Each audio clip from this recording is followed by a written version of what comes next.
오늘은 우리 생활에서 없어서는 안 될 중요한 식재료, 소금에 대해 이야기해 보겠습니다.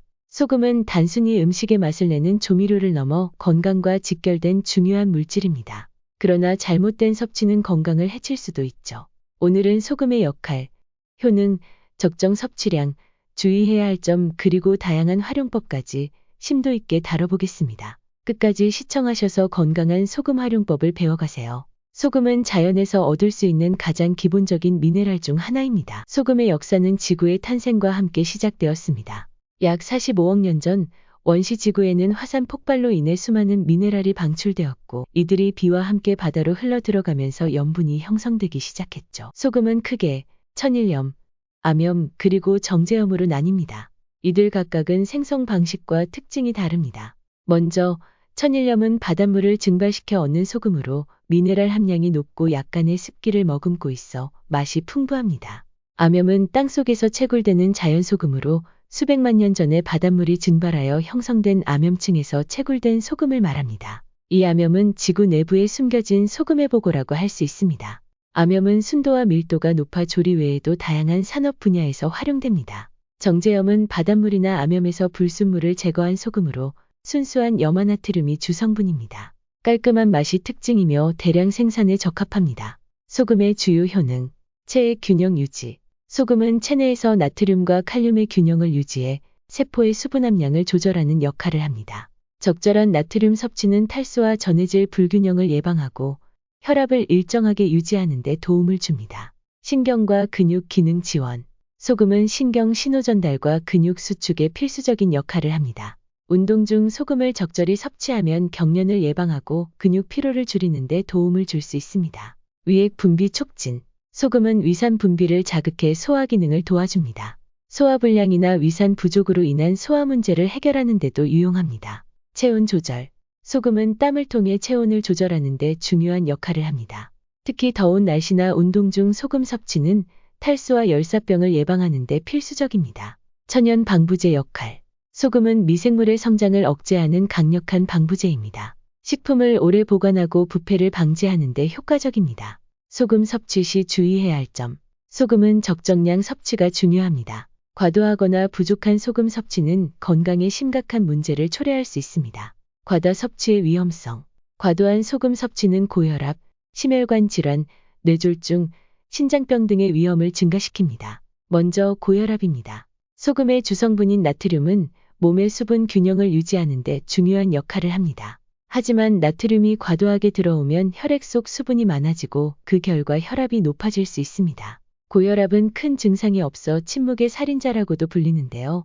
이렇게 높아진 혈압은 심장과 혈관에 큰 부담을 주게 됩니다. 소금을 많이 먹으면 심혈관 질환의 위험도 증가합니다. 고혈압 상태가 지속되면 심장은 혈액을 더 강하게 펌프질해야 하고 이로 인해 심장이 비대해질 수 있습니다. 심장이 과도하게 비대해지면 결국 심부전이나 심근경색 같은 심각한 질환으로 이어질 수 있습니다. 다음으로는 신장병입니다.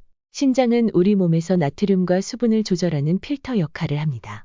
그런데 소금을 너무 많이 섭취하면 신장이 과부하에 걸리게 되고 결국 신장 기능이 떨어질 수 있습니다. 심각한 경우 만성 심부전으로 이어질 수도 있죠. 또한 나트륨이 과잉 상태일 경우 체내 수분 정체로 인해 부종이 발생할 수 있습니다. 반면 소금을 너무 적게 섭취하면 전해질 불균형, 저혈압, 근육 경련, 피로감 등이 발생할 수 있습니다. 첫 번째로 전해질 불균형이 올 수 있습니다. 나트륨이 부족하면 세포 내외의 수분 균형이 무너져 몸이 붓거나 탈수 증상이 나타날 수 있습니다. 특히 운동 중에 땀을 많이 흘리면 나트륨 손실이 더 심해지는데요. 이럴 때 소금을 충분히 보충하지 않으면 위험할 수 있습니다. 두 번째로 저혈압이 생길 수 있습니다. 나트륨은 혈압을 조절하는 데 중요한 역할을 합니다. 부족하면 혈압이 너무 낮아져 어지러움이나 피로를 느낄 수 있죠. 심한 경우엔 실신으로 이어질 수도 있습니다. 세 번째는 근육 경련입니다. 나트륨 부족은 신경 신호 전달에 문제를 일으켜 근육이 제대로 이완되지 못하게 만듭니다. 그래서 갑작스러운 근육 경련이나 통증을 경험할 수 있습니다. 마지막으로 만성 피로감이 나타날 수 있습니다. 나트륨 부족으로 인해 에너지 생성이 원활하지 않아 하루 종일 힘이 없고 무기력한 상태가 될 수 있습니다. 그렇다면 소금을 과하지도 모자라지도 않게 적정 수준으로 섭취하기 위해선 어떻게 해야 할까요?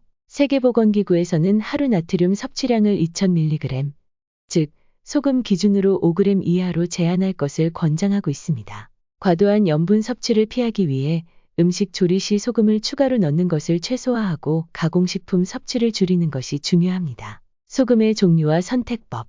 정제염. 가장 흔히 사용하는 소금으로 염화나트륨 순도가 높습니다. 가공 과정에서 미네랄이 제거되어 있어 풍미는 덜하지만 깔끔한 맛이 특징입니다. 천일염. 바닷물을 증발시켜 만든 소금으로 미네랄 함량이 풍부합니다. 약간 쓴맛과 감칠맛이 있어 요리의 깊은 맛을 더해줍니다. 암염. 지하 암석층에서 채취한 소금으로 천연 미네랄이 풍부합니다. 히말라야 소금이 대표적이며 분홍빛을 띠는 독특한 색깔이 특징입니다. 플레이크 소금. 바닷물을 천천히 증발시켜 만든 소금으로 입자가 크고 바삭한 질감이 특징입니다. 샐러드나 고기 요리의 마무리로 사용하면 풍미를 극대화할 수 있습니다. 소금 섭취를 줄이는 방법. 가공식품 줄이기. 가공식품에는 높은 함량의 나트륨이 들어있으므로 신선한 재료를 사용하는 것이 좋습니다. 라면, 통조림, 냉동식품 등 나트륨이 많은 음식을 피하세요. 조리 방법 개선. 소금 대신 허브나 향신료를 사용해 풍미를 더해보세요. 레몬즙, 마늘, 파슬리, 후추 등은 훌륭한 대안이 될 수 있습니다. 소금 대체제 활용. 저염 소금이나 칼륨 소금을 사용하면 나트륨 섭취를 줄이면서도 맛을 유지할 수 있습니다. 특히 나트륨 섭취 제한이 필요한 분들에게 유용합니다. 소금 활용법. 피부관리.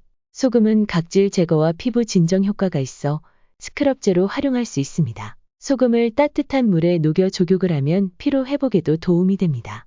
청소 및 살균. 소금은 강력한 세정제 역할을 합니다. 주방 싱크대나 욕실 청소에 소금을 활용하면 천연 세정제로 사용할 수 있습니다. 건강 음료 만들기. 운동 후 물에 소금과 약간의 설탕을 섞어 마시면 전해질을 보충할 수 있습니다. 오늘은 소금의 효능과 섭취 방법, 주의해야 할 점까지 자세히 알아봤습니다. 소금은 과유불급이라는 말을 가장 잘 보여주는 식품인데요.